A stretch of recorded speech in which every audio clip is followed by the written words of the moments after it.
Hello friends, welcome to my channel sign UPPSC. Friends, I hope आप सभी अच्छे होंगे। दोस्तों, आज हम समीक्षा अधिकारी सहायक समीक्षा अधिकारी में जो प्रीवियस ईयर क्वेश्चन हैं उनका डिस्कस करेंगे, जो कि देखिए ये बुक है आपकी यूथ कंपटीशन टाइम्स की। तो इसमें समीक्षा अधिकारी सहायक समीक्षा अधिकारी 2021 परीक्षा का प्रश्न पत्र शामिल किया गया है। समीक्षा अधिकारी सहायक समीक्षा अधिकारी पुनर्परीक्षा 2016 का प्रश्न पत्र है इसमें शामिल।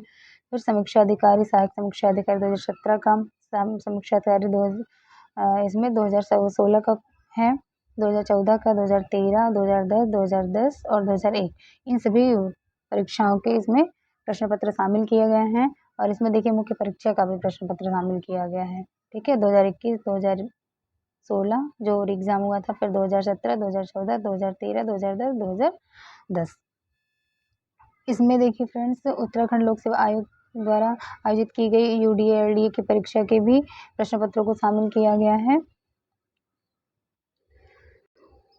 फ्रेंड्स, हमें अपनी तैयारी करने से पूर्व प्रीवियस ईयर क्वेश्चन देखना बहुत ही ज़रूरी है, क्योंकि इससे हमें ये पता चल जाता है कि एग्जामिनर किस टाइप के क्वेश्चन पूछ रहा है और किस टॉपिक से कितने क्वेश्चन आ रहे हैं।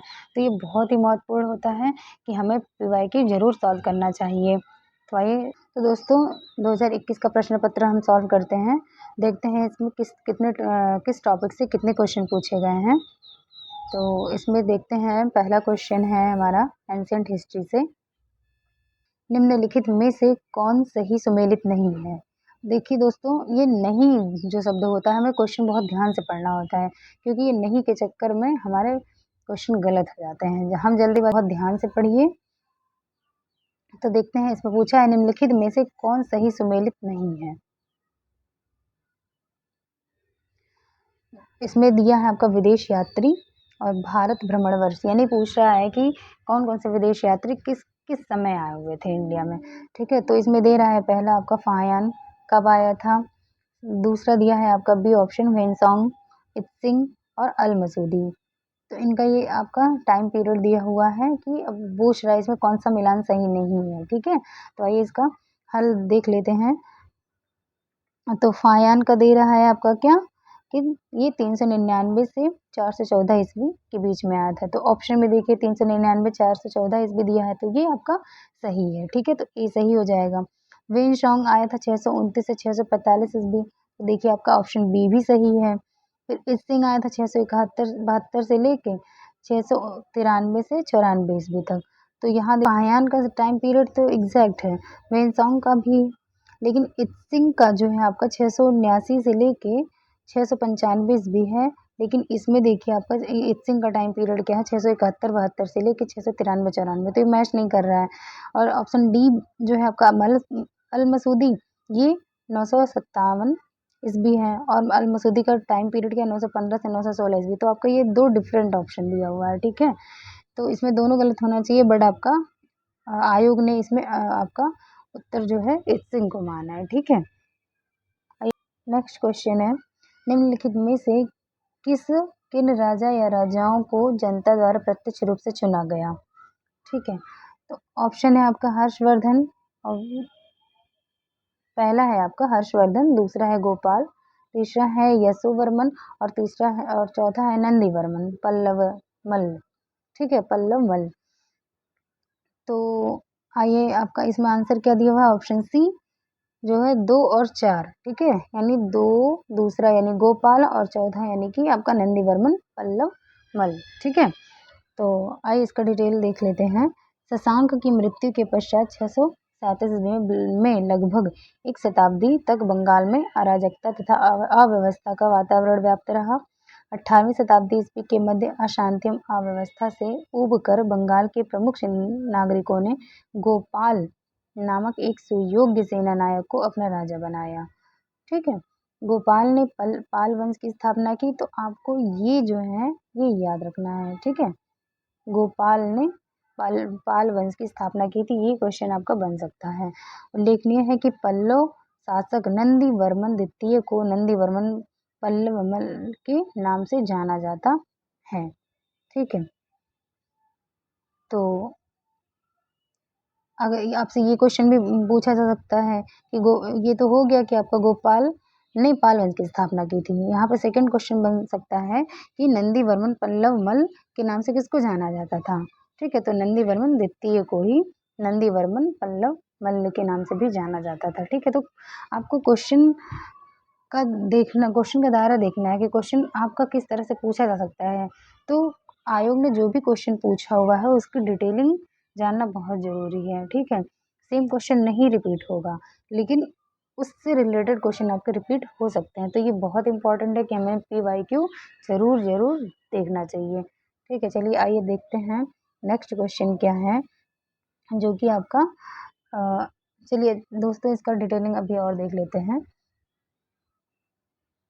इसमें आपका दिया हर्षवर्धन वर्धन राजवंश का सबसे प्रतापी शासक था।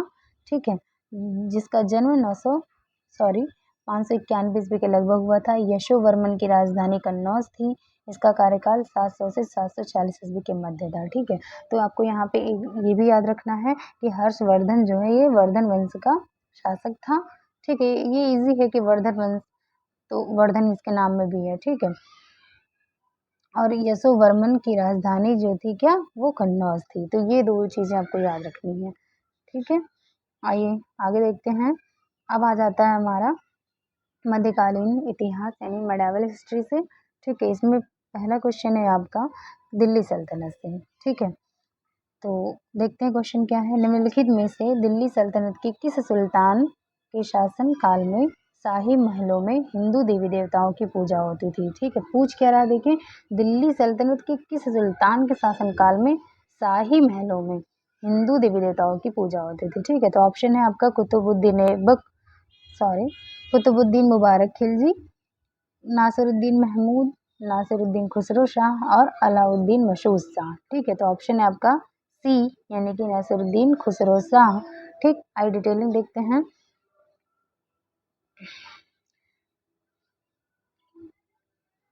कह रहा है खिलजी वंश के अंतिम शासक नासिरुद्दीन खुसरो शाह। तो आपसे ये क्वेश्चन पूछा जा सकता है कि खिलजी वंश का अंतिम शासक कौन था। तो खिलजी वंश का अंतिम नासिरुद्दीन खुसरो शाह हिंदू धर्म से परिवर्तित मुसलमान था। उसने पैगंबर के सेनापति की उपाधि धारण की थी। तो क्वेश्चन यहाँ ये भी बन सकता है कि पैगंबर की सेनापति की उपाधि किसने धारण की थी। तो नासिरुद्दीन खुसरो शाह। ठीक है, उसके शत्रुओं ने उसके विरुद्ध इस्लाम का शत्रु और इस्लाम खतरे में है के नारे लगाए। यहाँ पे देखिए ये भी क्वेश्चन बन सकता है कि किस शासक के शत्रुओं ने उसके खिलाफ इस्लाम का शत्रु और इस्लाम खतरे में है का नारा लगाया। तो आगे देखते हैं। उसका शासनकाल भारतीय मुसलमानों का राजनीतिक सत्ता प्राप्त करने का द्वितीय प्रयास था। प्रथम प्रयास नासिरुद्दीन महमूद के शासनकाल में इमामुद्दीन रेहान ने किया था। ठीक है, चलिए आइए नेक्स्ट क्वेश्चन देखते हैं। निम्नलिखित में से किस सुल्तान ने साम्राज्य की सीमाओं की सुरक्षा हेतु एक विशेष सेना को नियुक्त किया था। ठीक है, क्वेश्चन को रिपीट करते हैं। निम्नलिखित में से किस सुल्तान ने साम्राज्य की सीमाओं की सुरक्षा हेतु एक विशेष सेना नियुक्त किया था। ऑप्शन ए है इल्तुतमिश, ऑप्शन बी है नासिरुद्दीन महमूद, ऑप्शन सी है बलबन और ऑप्शन डी है अलाउद्दीन खिलजी। तो आपका ऑप्शन कौन सा सही है, डी यानी कि अलाउद्दीन खिलजी। ठीक है, आई डिटेलिंग देखते हैं। सुल्तान अलाउद्दीन खिलजी ने साम्राज्य की सीमाओं की सुरक्षा हेतु एक विशेष सेना को नियुक्त किया था। इसके द्वारा ही उत्तर पश्चिम सीमा पर बलबन द्वारा बनवाए गए किलों की मरम्मत कराई गई तथा सभी किलों में स्थायी रूप से सेना रखी गई। साथ ही साथ दिल्ली और सीरी के किलों की मरम्मत भी कराई गई। इसके समय में ही मंगोल आक्रमणों से राज्य की सुरक्षा की गई और सबसे अधिक राज्य का विस्तार भी किया गया। चलिए नेक्स्ट देखते हैं। अब आगे देखते हैं कि मुगल काल से आपका कौन कौन सा क्वेश्चन पूछा गया है। मुगल बादशाह द्वारा नियुक्त बंगाल का अंतिम सूबेदार कौन था। ऑप्शन ए है मुर्शिद कुली खां, ऑप्शन बी है सरफराज खां, ऑप्शन सी है शुजाउद्दीन मोहम्मद खां और ऑप्शन डी है अली वर्दी खां। तो आपका ऑप्शन सही हो गया मुर्शिद कुली खां, यानी कि मुगल बादशाह द्वारा नियुक्त बंगाल का अंतिम सूबेदार कौन था, मुर्शिद कुली खां। आई डिटेल देखते हैं। मुगल बादशाह फर्रुखसियर द्वारा 1717 ईस्वी में नियुक्त बंगाल का अंतिम सूबेदार मुर्शिद कुली खां था। अब देखिए यहाँ पे आपका जो है पूछा है कि बंगाल मुगल बादशाह द्वारा नियुक्त बंगाल का अंतिम सूबेदार कौन था। ये भी पूछ सकता है क्वेश्चन कि बंगाल का अंतिम सूबेदार किस बादशाह ने नियुक्त किया था। तो किसने किया था, फर्रुख सियर ने 1717 ईस्वी में। ठीक है, इसके साथ बंगाल में वंशानुगत सूबेदारी शासन की शुरुआत हुई। इसने बंगाल की राजधानी ढाका से मुर्शिदाबाद स्थानांतरित किया। ये क्वेश्चन बहुत बार रिपीट हुआ है कि किस शासक ने राजधानी को ढाका से मुर्शिदाबाद स्थानांतरित किया था। तो ये वेरी इंपॉर्टेंट है, ढाका से मुर्शिदाबाद किसने किया था, तो मुर्शिद कुली खां ने किया था। 1719 ईस्वी में फर्रुख सियर द्वारा मुर्शिद कुली खां को उड़ीसा क्षेत्र की भी सूबेदारी प्रदान की गई। वर्ष 1727 ईस्वी में सुजाउद्दीन, 1739 में सरफराज खां और 1740 में अलीवर्दी खां तथा 1756 में सिराजुद्दौला बंगाल का नवाब बना। ये क्रम याद रखिएगा। ठीक है, नेक्स्ट है क्वेश्चन मिसलिनियस टॉपिक से पूछा है आपका।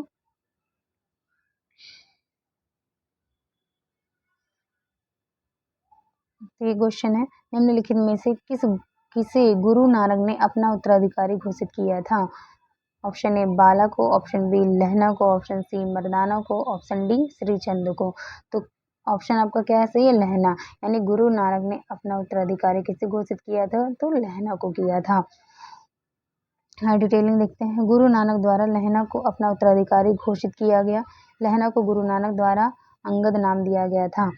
तो ये इम्पोर्टेंट है कि लहना का और नाम क्या था, दूसरा नाम अंगद था। ठीक है, उनका नाम अंगद था। ठीक, और ये लहना से अंगद नाम किसने दिया था, तो गुरु नानक ने दिया था। गुरु अंगद देव सृजनात्मक व्यक्तित्व और आध्यात्मिक क्रियाशीलता से परिपूर्ण थे, जिसके कारण वे सिखों के दूसरे महान गुरु बने। यानी सिखों के दूसरे महान गुरु कौन थे, तो गुरु अंगद देव थे। ठीक है, इनका जन्म 31 मार्च 1504 ईस्वी को पंजाब के फिरोजपुर में हरिके नामक गांव में हुआ था, जहाँ पर आपका हरिके बैराज है। उल्लेखनीय है कि श्रीचंद गुरु नानक देव के पुत्र थे और मर्दाना व बाला गुरु नानक के शिष्य थे। ठीक है, आइए नेक्स्ट क्वेश्चन देखते हैं, जो कि आपका मॉडर्न हिस्ट्री से पूछा गया है। मुगल साम्राज्य का विघटन एवं यूरोपीय वाणिज्य का प्रारंभ। क्वेश्चन है, निम्नलिखित में से कौन भारत आने वाला यात्री पुर्तगाल देश का नहीं था। तो कौन सा नहीं था, दुवार्ड बारबोसा, डोमिंगो पायस, पीटर मुंडी, फर्नाओ नूनीज। कौन सा नहीं था, पीटर मुंडी नहीं था। यानी भारत आने वाला यात्री पुर्तगाल देश का नहीं था, तो पीटर मुंडी ये पुर्तगाल का नहीं था। भारत आने वाला विदेशी यात्रियों में पीटर मुंडी जो ब्रिटेन का था, ना कि पुर्तगाल का। जो पीटर मुंडी जो था वो शाहजहां के शासनकाल में भारत आया था। ठीक है, और जो अन्य विकल्प में दिए गए यात्री हैं डुआर्ड बारबोसा, डोमिंगो पायस तथा फर्नाओ नूनीज, ये सभी पुर्तगाली यात्री थे। ठीक है, नेक्स्ट क्वेश्चन है आपका टॉपिक देखिए, पूछा है आपका सामाजिक सांस्कृतिक जन जागृति, निम्न जाति मजदूर संघ, किसान आंदोलन एवं अन्य आंदोलन, सब मॉडर्न हिस्ट्री से पूछा है। ठीक है क्वेश्चन, इसमें क्या पूछ रहा है कि निम्नलिखित घटनाओं पर विचार कीजिए, इन्हें कालक्रमानुसार व्यवस्थित कीजिए। तो दोस्तों देखिए, क्रोनोलॉजी बहुत इंपॉर्टेंट है, हमें एक घटनाओं का क्रम पता होना चाहिए एटलीस्ट। ठीक है, तो पहला दिया है घटना क्या कि लाला हरदयाल द्वारा गदर पार्टी की स्थापना। सेकंड दिया है गोपाल कृष्ण गोखले द्वारा सर्वेंट्स ऑफ इंडिया सोसाइटी की स्थापना। थर्ड दिया हिक्की के बंगाल गजट का प्रकाशन। और आपका फोर्थ दिया है सर विलियम जोन्स द्वारा बंगाल एशियाटिक सोसाइटी की स्थापना।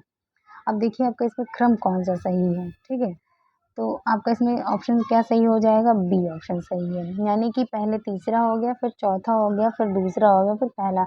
यानी कि सबसे पहले क्या हुआ था कि हिक्की के बंगाल गजट का प्रकाशन हुआ। उसके बाद आपका सर विलियम जोन्स द्वारा बंगाल एशियाटिक सोसाइटी की स्थापना हुई। फिर आपका क्या हुआ, गोपाल कृष्ण गोखले द्वारा सर्वेंट्स ऑफ इंडिया सोसाइटी की स्थापना हुई। उसके बाद आपका क्या हुआ, लाला हरदयाल द्वारा गदर पार्टी की स्थापना हुई। ठीक है, तो आइए डिटेल देख लेते हैं इसका। जेम्स ऑगस्टस हिक्की द्वारा बंगाल गजट का प्रकाशन 1780 में किया गया था। देखिए सब इम्पोर्टेंट है, इसको आपको रटना ही पड़ेगा। ठीक है, तो जेम्स ऑगस्टस हिक्की द्वारा, ये हिक्की जो है ये इनका पूरा नाम है। ठीक है, जेम्स ऑगस्टस हिक्की इनका पूरा नाम है। तो जेम्स ऑगस्टस हिक्की द्वारा बंगाल गजट का प्रकाशन 1780 में किया गया। सर विलियम जोन्स द्वारा बंगाल एशियाटिक सोसाइटी की स्थापना 1784 में बंगाल में की गई। गोपाल कृष्ण गोखले द्वारा सर्वेंट्स ऑफ इंडिया सोसाइटी की स्थापना 1905 ईस्वी में पुणे महाराष्ट्र में की गई। लाला हरदयाल द्वारा गदर पार्टी की स्थापना 1913 में सैन फ्रांसिस्को यानी कि अमेरिका में की गई। ठीक है, नेक्स्ट क्वेश्चन आपका प्रमुख संस्थाएं, संधियां, आयोग और अधिनियम से रिलेटेड क्वेश्चन है आपका। ठीक है, तो क्वेश्चन है फोर्ट विलियम कॉलेज कलकत्ता के संदर्भ में कौन सा कथन सत्य है। ठीक है, पहला है इसकी स्थापना 10 जून 1800 ईस्वी को कलकत्ता के फोर्ट विलियम कॉम्प्लेक्स में हुई थी। दूसरा है इसकी स्थापना का मुख्य उद्देश्य ब्रिटिश अधिकारियों को भारतीय भाषाओं की शिक्षा देना था। अब बताइए इसमें कूट में दोनों में से कोई एक सही है, पहला सही है, दूसरा सही है, दोनों सही है, दोनों नहीं सही है। ठीक है, तो आइए इसका आंसर देख लेते हैं। तो इसका आपका आंसर जो हो जाएगा वो आपका बी सही है।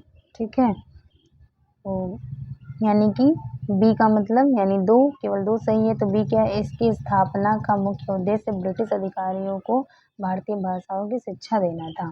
ठीक है, इसीलिए अंग्रेजों ने क्या किया था, फिर फोर्ट विलियम कॉलेज की स्थापना की थी, ताकि क्या किया जा सके कि जो ब्रिटिश अधिकारियों को भारतीय भाषाओं में शिक्षा दी जा सके। ठीक है, आगे देखिए, तो इसका डिटेल देख लेते हैं। फोर्ट विलियम कॉलेज की स्थापना 10 जुलाई 1800 ईस्वी में लॉर्ड वेलेजली द्वारा कलकत्ता के फोर्ट विलियम कॉम्प्लेक्स में किया गया था। इसकी स्थापना का मुख्य उद्देश्य ब्रिटिश अधिकारियों को भारतीय भाषाओं की शिक्षा देना था, किंतु 1802 ईस्वी में डायरेक्टरों के आदेश पर यह कॉलेज बंद कर दिया गया। इसकी जगह पर 1806 ईस्वी में इंग्लैंड के हेलेबरी में प्रशिक्षण प्रारंभ किया गया था। तो क्वेश्चन यहाँ पे बन सकता है कि फोर्ट विलियम जो कॉलेज की स्थापना की गई थी कोलकाता में, उसको जब बंद कर दिया गया तो उसके बाद कहाँ पे इसका प्रशिक्षण प्रारंभ हुआ था, तो इंग्लैंड के हेलेबरी में। ठीक है, नेक्स्ट है नेक्स्ट क्वेश्चन है नीचे दो कथन दिए गए हैं,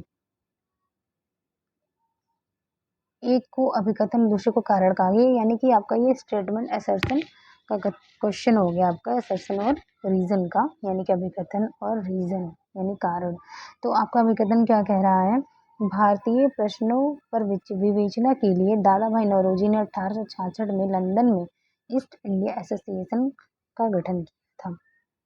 रिपीट करते हैं कि भारतीय प्रश्नों पर विवेचना के लिए दादा भाई नौरोजी ने 1866 में लंदन ईस्ट इंडिया एसोसिएशन का गठन किया था। क्योंकि कारण को इस तरह से पढ़ते हैं, जब हम कथन पढ़ ले तो उसके साथ आप क्या करिए, क्योंकि लगा के क्वेश्चन को सॉल्व करिए, तो आपको आंसर जल्दी मिल जाएगा। तो कह रहा है कि भारतीय प्रश्न पर विवेचना के लिए दादा भाई नौरोजी ने 1866 में लंदन में ईस्ट इंडिया एसोसिएशन का गठन किया था, क्योंकि इसका कारण था कि वह ब्रिटिश जनमानस को प्रभावित करना चाहते थे। क्या ऐसा था? आइए इसका आंसर देख लेते हैं, सी। अब सी में क्या कह रहा है, दोनों सही है और कथन जो है यानी जो कारण है वो कथन की व्याख्या भी कर रहा है, यानी कि भारतीय प्रश्नों पर विवेचना के लिए दादा भाई नौरोजी ने 1866 में लंदन ईस्ट इंडिया एसोसिएशन का गठन किया था। सही है, क्यों किया था, क्योंकि वह ब्रिटिश जनमानस को प्रभावित करना चाहते थे, इसलिए आपका ऑप्शन यहाँ पे सी सही है। डिटेल देख लेते हैं, वर्ष 1866 में दादा भाई नौरोजी ने लंदन में ईस्ट इंडिया एसोसिएशन का गठन किया, जिसका प्रमुख उद्देश्य भारत के लोगों की समस्याओं पर विचार विमर्श करना और इससे ब्रिटिश जनता का मत प्रभावित करना था, ताकि ब्रिटिश लोग भारतीय समस्याओं, उनके कष्टों से परिचित हो सकें और भारतवासियों के पक्ष में इंग्लैंड में समर्थन प्राप्त हो सके। ठीक है, चलिए नेक्स्ट क्वेश्चन देखते हैं, भारतीय सिविल सेवा के संदर्भ में निम्नलिखित कथनों में कौन सा से कथन सही है। तो पहला कथन आपका दिया है क्या, भारत सरकार अधिनियम 1919, जिसे हम क्या कहते हैं, मल्टीग्यू ट्रांसपोर्ट सुधार भी कहते हैं, तो भारतीय सरकार अधिनियम 1919 में भारतीय सिविल सेवा के लिए एक अलग परीक्षा का प्रावधान किया गया जो भारत में होनी थी। दूसरा पूछ रहा है या कह रहा है कि भारतीय सिविल सेवा में 1941 में भारतीयों का प्रतिशत यूरोपवासियों से अधिक था। तो आइए इसका आंसर देखते हैं। आंसर क्या कह रहा है आपका सी, यानी कि दोनों कथन आपका सही है। ठीक है, तो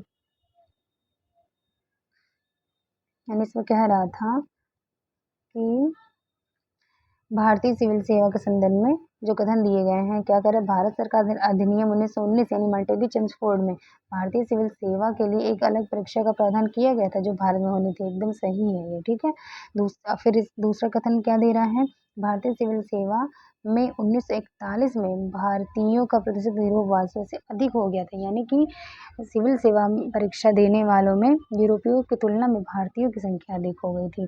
ठीक है, तो ये आपका जो हो जाएगा, दोनों ही कथन आपके सही हो जाएंगे। ठीक, नेक्स्ट क्वेश्चन है आपका, चलिए इसका डिटेल देख लेते हैं। कह रहा है भारत शासन अधिनियम 1919 द्वारा एक लोक सेवा आयोग के गठन की बात की गई, जिसका गठन 1926 में किया गया था। तो लोक सेवा आयोग का जो गठन किया गया था 1919 के अधिनियम के तहत 1926 में किया गया था। इस अधिनियम के तहत पहली बार आईसीएस जो कि जिसे हम आज क्या आईएएस के नाम से जानते हैं, आईसीएस का फुल फॉर्म क्या हो गया, इंडियन सिविल सर्विसेज, जिसे हम आज क्या कहते हैं, आईएएस, इंडियन एडमिनिस्ट्रेटिव सर्विसेज। ठीक है, तो ब्रिटिश सिविल सेवा आयोग के अधीन था तब। तो 1922 में इलाहाबाद में आयोजित की गई थी। ठीक है, 1919 के अधिनियम के द्वारा गठन हुआ 1926 में और परीक्षा आयोजित की गई थी कब, 1922 में इलाहाबाद में। वर्ष 1941 में भारतीय सिविल सेवा परीक्षा में यूरोपीय प्रतिभागियों के उत्तीर्ण होने की संख्या भारतीयों की अपेक्षा कम हो गई थी। ठीक, अब देखते हैं नेक्स्ट टॉपिक जो है आपका समाचार पत्र एवं पत्रिकाओं से कौन कौन से क्वेश्चन पूछे गए हैं। तो देखते हैं पहला क्वेश्चन क्या है, ब्रिटिश उपनिवेशवाद के विरुद्ध भोजपुरी में लोकप्रिय कविता फिरंगिया लिखने वाले कवि का क्या नाम था। रिपीट करते हैं क्वेश्चन, ब्रिटिश उपनिवेशवाद के विरुद्ध यानी अंग्रेजों के विरुद्ध भोजपुरी में लोकप्रिय कविता फिरंगिया लिखने वाले कवि का नाम क्या था। ऑप्शन ए है मनोरंजन, ऑप्शन बी है रंजन प्रसाद, ऑप्शन सी है त्रिलोकी सिंह, ऑप्शन डी है राजेंद्र पांडे। तो ऑप्शन ए आपका क्या हो जाएगा, मनोरंजन। डिटेल देख लेते हैं। मनोरंजन प्रसाद सिन्हा द्वारा ब्रिटिश उपनिवेशवाद के विरुद्ध भोजपुरी में लोकप्रिय कविता फिरंगिया की रचना की गई है। यह कविता वर्ष 1921 में असहयोग आंदोलन के दौरान लिखी गई थी। उल्लेखनीय है कि मनोरंजन प्रसाद सिन्हा भोजपुरी के लेखक, कवि एवं प्रोफेसर तथा राजेंद्र कॉलेज छपरा बिहार के प्रधानाचार्य थे। इनका जन्म 10 अक्टूबर 1900 को हुआ था। नेक्स्ट क्वेश्चन देखते हैं, आपका टॉपिक है स्वतंत्रता संग्राम एवं राष्ट्रीय आंदोलन से पूछा गया है। तो इसमें क्वेश्चन क्या है कि काकोरी षड्यंत्र केस, जिसे क्या कहते हैं, काकोरी ट्रेन एक्शन के नाम से जानते हैं। इसका नाम योगी गवर्नमेंट ने चेंज कर दिया है। तो काकोरी षड्यंत्र केस में प्रधान आरोपी पंडित राम प्रसाद बिस्मिल को उत्तर प्रदेश के किस शहर में फांसी दी गई थी। तो राम प्रसाद बिस्मिल को गोरखपुर में फांसी दी गई थी। ठीक है, आइए डिटेल देखते हैं। 19 दिसंबर 1927 को पंडित राम प्रसाद बिस्मिल को गोरखपुर जेल में काकोरी षड्यंत्र केस के आरोप में फांसी दी गई थी। 9 अगस्त 1925 को हुए काकोरी षड्यंत्र के आरोप में राम प्रसाद बिस्मिल, राजेंद्र लाहिड़ी, अशफाक उल्ला खां और रोशन सिंह को फांसी दी गई थी। राम प्रसाद बिस्मिल का जन्म 11 जून 1897 को शाहजहांपुर उत्तर प्रदेश में हुआ था। अभी हाल ही में उत्तर प्रदेश सरकार ने काकोरी कांड का नाम काकोरी ट्रेन एक्शन कर दिया है, ये आपको याद रखना है। ठीक है, आइए देखते हैं मिसलेनियस टॉपिक से क्या पूछा हुआ है। क्वेश्चन दे रहा है इसमें, नीचे 2 कथन दिए गए हैं, एक को कथन कहा गया है, दूसरे को कारण कहा गया है। ठीक है,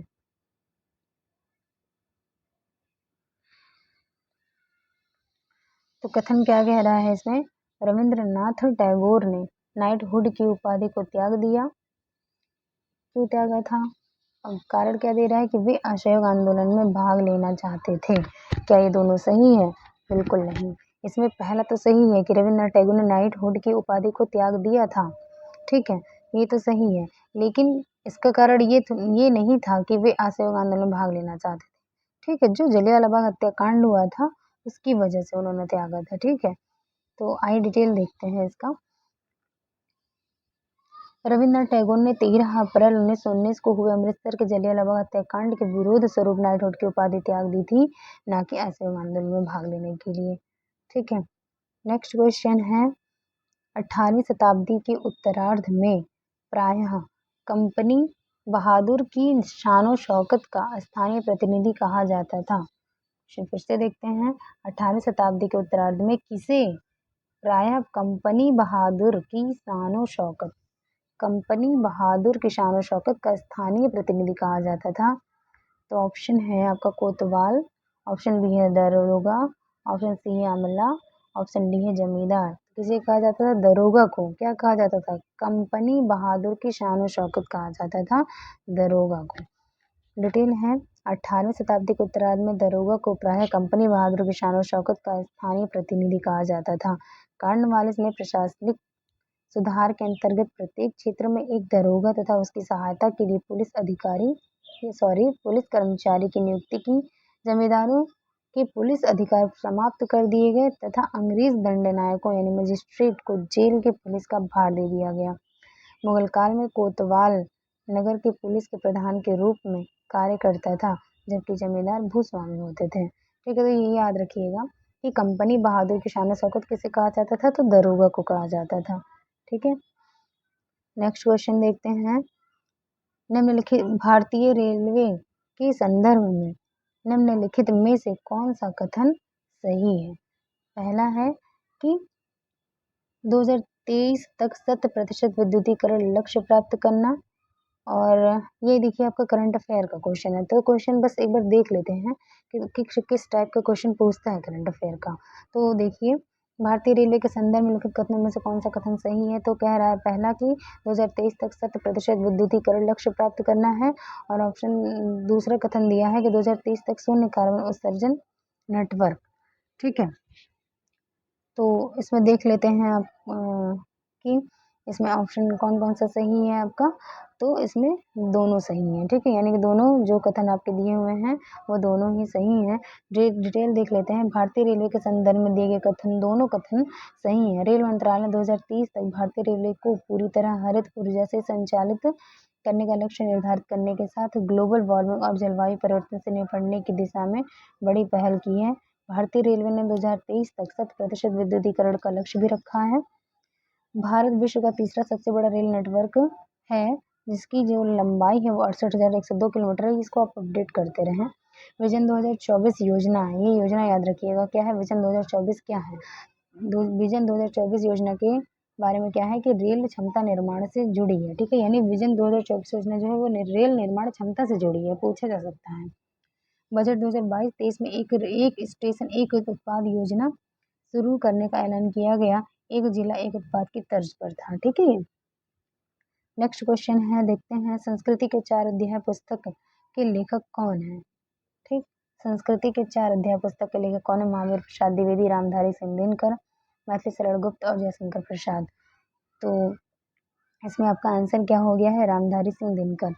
यानी संस्कृति के 4 अध्याय के लेखक कौन है? रामधारी सिंह दिनकर। डिटेल देख लेते हैं। संस्कृति के 4 अध्याय पुस्तक के लेखक रामधारी सिंह दिनकर हैं। इस पुस्तक में दिनकर जी ने भारत के सांस्कृतिक इतिहास को 4 भागों में बांट कर लिखने का प्रयास किया है। रेणुका, हुंकार, रसवंती, सामधेनी, कुरुक्षेत्र, उर्वशी, रसविरथी आदि रामधारी सिंह दिनकर की अन्य रचनाएं हैं। इसमें देखिए ये बहुत सारे एग्जामों में पूछी जा चुकी है। जैसे आपका रेणुका हो गया, हुंकार हो गया है, कुरुक्षेत्र हो गया, उर्वशी, रसवंती, ये तो बहुत बार पूछा गया। ठीक है, अलग अलग परीक्षाओं में। तो नेक्स्ट क्वेश्चन है आपका,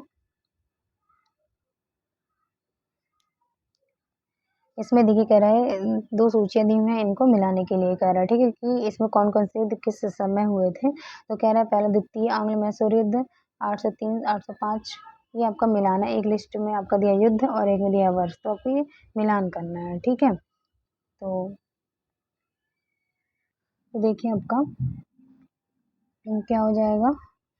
इसमें आपका द्वितीय आंग्ल मैसूर युद्ध कब हुआ था? तो ये आपका हुआ था 780 से 84 के बीच में हुआ था, ठीक है। और आपका द्वितीय आंग्ल फ्रांसीसी युद्ध जो हुआ था, ये आपका हुआ था 1750 से लेकर 1754 ईस्वी तक हुआ था, ठीक। और इसमें आपका जो है द्वितीय आंग्ल मराठा युद्ध हुआ था, ये आपका 1803 से लेकर 1805 ईस्वी के मध्य हुआ था। और द्वितीय आंग्ल अफगान युद्ध जो हुआ था, ये 1878 से 1880 के बीच में हुआ था, ठीक है। तो इसमें आपका ऑप्शन ए सही हो जाएगा, ठीक है। आइए नेक्स्ट क्वेश्चन देखते हैं। तो यहाँ पे देखिए आपका दिया हुआ है कि द्वितीय आंग्ल मैसूर युद्ध हुआ था 1780-84 के बीच, द्वितीय आंग्ल फ्रांसीसी युद्ध 1750 से 54 के बीच, द्वितीय आंग्ल मराठा युद्ध 1803 से 1805 ईस्वी के बीच, और द्वितीय आंग्ल अफगान युद्ध 1878 से 1800 ईस्वी के बीच। फ्रेंड्स ये बहुत ही इंपॉर्टेंट है, तो क्रोनोलॉजी में पता ही होना चाहिए, ठीक है। आइए नेक्स्ट क्वेश्चन देखते हैं।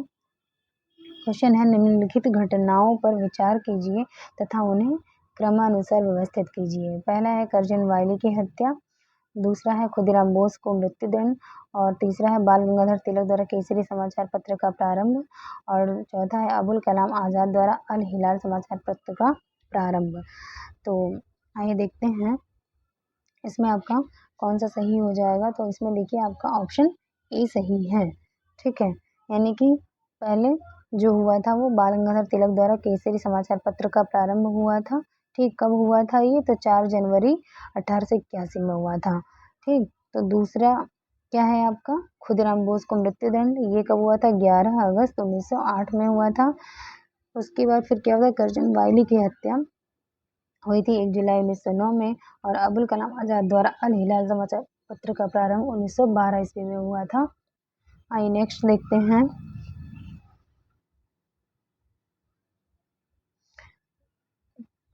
क्वेश्चन है आपका 20वां, ब्रिटिश भारत में सैन्य बल पर केंद्रीय राजस्व का कुल कितना प्रतिशत व्यय होता था?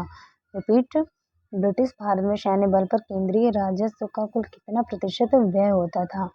तो देखिए इसमें जो है आपका कोई ऑप्शन सही नहीं है। आइए हम इसका डिटेल देख लेते हैं। कह रहा है ब्रिटिश भारत में सैन्य बल पर केंद्रीय राजस्व का लगभग 52% व्यय होता था।